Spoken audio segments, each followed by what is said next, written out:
Can you outline for me the most needed timely functions for ADOA? In physical security, you have the badge access system that we all use.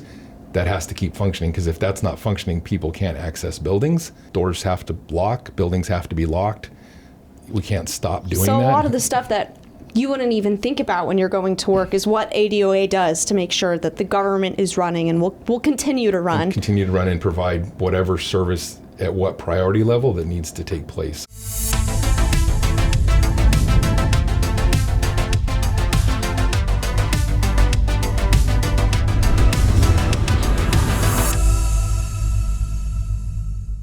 My name's Kerry Suson. I'm a project manager in General Services Division. Hi, I'm Jillian Kahn. I'm a legislative specialist here at ADOA. I guess my first pressing question is, what did you have this morning for breakfast? I had an Uncrustable PB&J and a banana. Was the banana ripe? Was it like a little green? I like a little green. That's my favorite. And do you open it at the top like a normal person or at the bottom like a monkey? At the top. The top? Perfect. Do you cut it up? No. No? Just eat it. Straight eat the banana? There you go. Good for you. All right. Banana first, then PB&J? PB&J first, then banana? PB&J first. And is that like a regular thing? Somewhat, yeah. Okay. I like the PB and Nutella ones. I haven't had that one yet. I'm a big chocolate girl. Okay. Big chocolate girl. Might have to give it a try. Yes, for sure. What do you do for ADOA? Can you tell us about it? I'm technically a project manager in the Physical Security Division, which takes care of the security cameras and the badge access system that we all use to get into buildings and into the areas we're supposed to go. So I kind of help oversee not oversee, but just follow those projects and make sure that they're moving along. But I write a lot of the purchase orders for a lot of those projects. And how long have you been here? I've been with ADOA for about 8.5 years, and I've been working with physical security for about 5. I was brought here to run the surplus property division, which is all assets the state no longer needs anymore. Furniture, computers, vehicles, planes, whatever it may be, it's their job to sell them. That sounds really exciting. I don't know if you know this, I'm really into shopping. Okay. I'm really into thrifting, if you couldn't tell. Okay. And I've heard that surplus is property and items that people can buy from the state website. Can you tell us about that? Yeah, it's on publicsurplus.com, which is basically eBay for municipalities. I think last I heard they are the second highest seller on public surplus next to the state of Texas. So it's quite a bit. They do a really good job. It was one of my visions to kind of break that down, the product down. They used to do just live auctions where they sold it in bulk. And I was like, if you break it down, you make a lot more money and get more money back for the state. So they've taken that idea and really run with it and made it way better than I ever envisioned it being. And what can I buy? Let's say I go to the website right now. What's available for me to purchase? Vehicles, there's some furniture, commercial restaurant equipment, computers, a lot of refurbished technology, refurbished phones, refurbished tablets, refurbished desktops. There's really no end to it. That sounds like a lot of different stuff. Where does it come from? Like, how does ADOA get its hands on it? So it's per statute that ADOA will have that division and sell state assets. So all state agencies turn their unwanted property, basically end-of-life property, into surplus. And they have a crew that sorts through it, try to find out what might still have some value, and just by experience, they know. It comes in from all state agencies. Rumor has it also includes TSA confiscated items. Can you talk about that a little bit? TSA, it's what they consider abandon or forfeit. As far as I know, if you go with a pocket knife into TSA, you are allowed to turn around and leave. Don't bring pocket knives into TSA. So I don't know if that's true or not, but at that point you're an hour from your flight, so you don't have time to turn around and do something with it. But there actually is a postal place where you can go in and buy a box and mail it back to yourself. I actually found it one day. It's kind of hidden, but you can do that. So if you inadvertently have a prohibited item, you could turn around. But at that point, people don't have time.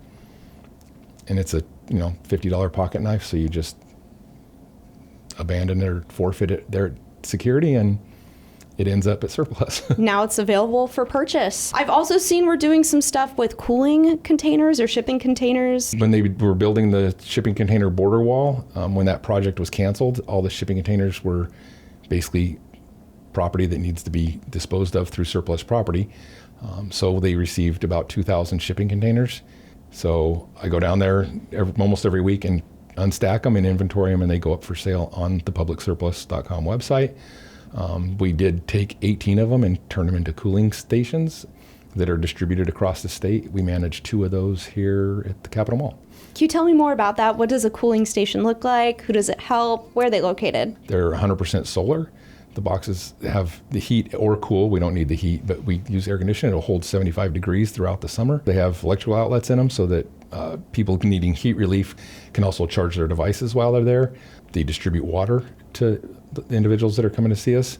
They were at 1601 West Madison and 1818 West Adams, and they were open since probably late May through middle of October. Wow, that's wonderful. So just open to any community member that needs some heat relief. Switching gears a little bit, I heard you said you unstacked those containers. Can you tell me a little more about the stacking and unstacking process? So the company that was hired to bring the containers here, when the project was canceled, they stacked them too high. And yes, I have a 30,000 pound forklift that I drive and pick up 40-foot shipping containers out in the desert, unstack them, move them far enough away from other containers. So you drive a forklift? Yes.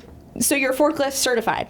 Yes, I am forklift certified, and I'm also certified to teach forklift safety. Could I drive one? If your manager wants you to get certified, give me a call. Perfect. I'm going to have to look into that. So a lot of the people I train have never driven forklift before, so it's brand new to them. So some people are more confident, others are a little more timid about it, but either way, we get them some practice and safe operations. That's wonderful. Switching gears a little bit, can you tell me more about the coop? I've heard a little bit about it, but I want to know more. The coop is something that we started revising back in 2020, right before COVID. They had a coop prior to that as well, but we kind of changed the format. And does this have to do with chickens? No, this is the ADOA continuity of operations plan. So basically, in an event of some sort, activities have to keep going. Something like payroll, employees have to be paid, so that can't stop. So they put a plan in place that's like, how would that keep going if there was a major event? Like in COVID, ADOA basically sent everybody home, but some things have to keep going. Example like surplus, they kind of shut down for a couple weeks till the state could get a handle on what was going on with COVID. That wasn't considered a high priority. But something like payroll, you just can't not pay your employees. That doesn't, not going to fly very well. So but that's what the continuity of operations plan outlines, is what actions within every division can pause or can put a short pause or no pause whatsoever. We have to keep rolling. Can you outline for me the most needed timely functions for ADOA? In physical security, you have the badge access system that we all use. That has to keep functioning, because if that's not functioning, people can't access buildings. That has to keep going. So whatever that, we need, backup power, whatever it may be. Building security as well. Doors have to lock, buildings have to be locked. We can't stop doing that. So a lot of the stuff that you wouldn't even think about when you're going to work is what ADOA does to make sure that the government is running and will continue to run. We'll continue to run and provide whatever service at what priority level that needs to take place. That's wonderful. That's really great that we have a plan in place, and that we have priorities in order, and that you were able to work on that. They also, in that, they not only define the activity, but who does it and who the backup is. So if somebody, some leadership wasn't available, a leadership person from another division could probably step in and say, we need to do this, and contact the people that's their normal job function, and kind of help guide them down to make sure that those essential functions are continuing to happen. And my last question is there any other cool parts of your job or anything you think the average person should know about the General Services Division or ADOA? For a number of years, I worked on a surveillance drone program. If you're come downtown and work, you may have seen the surveillance drones cruising around the Capitol Mall. So that was quite fascinating to become a drone pilot and to work on that. You're a drone pilot? I'm a drone pilot. Wow. Can you tell me more about that? So we had a surveillance drone program that we had that we could launch a drone into the air in some sort of event. If there's, a protest or a demonstration or something like that we could monitor it. And then the cool thing about the drones we had is that you could watch live feed off my drone from anywhere in the world. So the point for that was that whoever needed access, I could put 100 people access to the live footage from the drone. They could jump on a Google Meet, collectively make decisions while watching the live footage of the demonstration that's taking place on the Capitol Mall, so that it's a coordinated effort that someone like DPS or the governor's office, ADOA leadership, whoever else needs that information could watch and try and make best decisions they could, but everybody's looking at the same thing. And do you have a drone pilot's license? Is there a certification? There is. You have to pass an FAA test. I was a private pilot years and years ago. Did you take this at the same time as the forklift certification? No. Were you allowed to kind of like dually do that? So when the drones came along a few years ago, I just studied up. It takes a few hours to study, understanding weather and airspace and that kind of thing. And then I went and took the test and became a drone pilot. And I just recently renewed my certification for that through the FAA. Awesome. Congratulations. Thank you. Well, that's really exciting. My takeaways from this are I'm going to get forklift certified for sure. I'm going to see you about this. Okay. We're going to do that. I'm going to get a drone license. I'm going to acquire a drone. Okay. We're going to do drone things, whatever those things are. It's been really great talking to you today. Great. I feel like we touched on a lot with cooltainers, with the coop, with a lot of the behind the scenes work that GSD does to make sure that the state government is running. So thank you for taking the time No problem. talking with me today. Thanks for having me.